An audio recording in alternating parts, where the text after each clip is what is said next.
The Dr. Umar paradox. Why a controversial messenger can feel like a prophet. You've seen him. He's everywhere on your social media feed, fiery, unapologetic, and impossible to ignore. One clip shows him breaking down systemic racism with razor-sharp clarity. The next, a heated interview pressing him about millions raised for a school after more than a decade still hasn't opened its doors. Scroll through the comments and you'll see two worlds collide. To some, he's a king, a prophet. To others, he's a scammer, a grifter.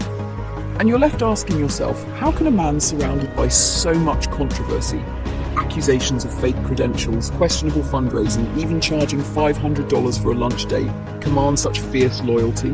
Welcome to the Dr. Umar paradox. 1. He's speaking to a pain the mainstream ignores. Imagine having a wound no one acknowledges.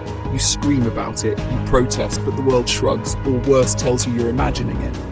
Then someone walks into the room, looks you in the eye and says, I see it, I feel it, and you are not crazy. That's the core of Dr. Umar's power. He speaks directly to the raw nerve of black frustration, unfiltered, unsoftened, unapologetic.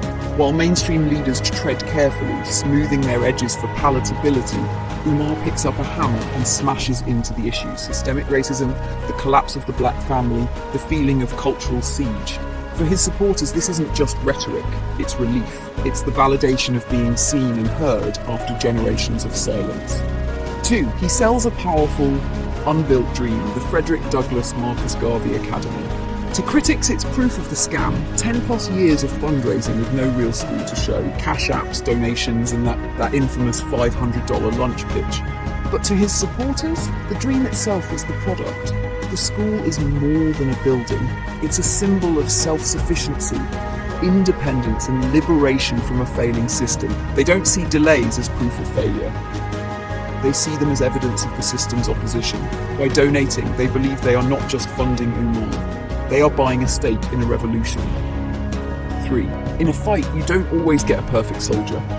Umar casts himself as a warrior in a racial war, and in war, soldiers get messy. His base accepts the flaws. Yes, he's unconventional.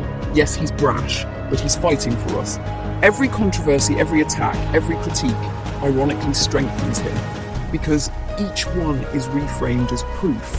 He must be dangerous to the establishment, and if he's dangerous to them, he must be worth protecting. To his supporters, defending Umar isn't about defending a man, it's about defending their chosen champion. The mentor's takeaway, the thirsty man and the salty water.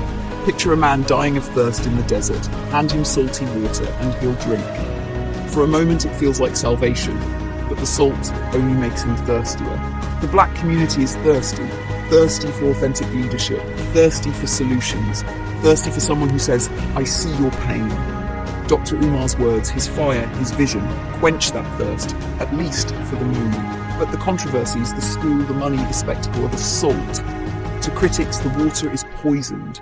To his supporters, the thirst is so overwhelming they'll keep drinking anyway.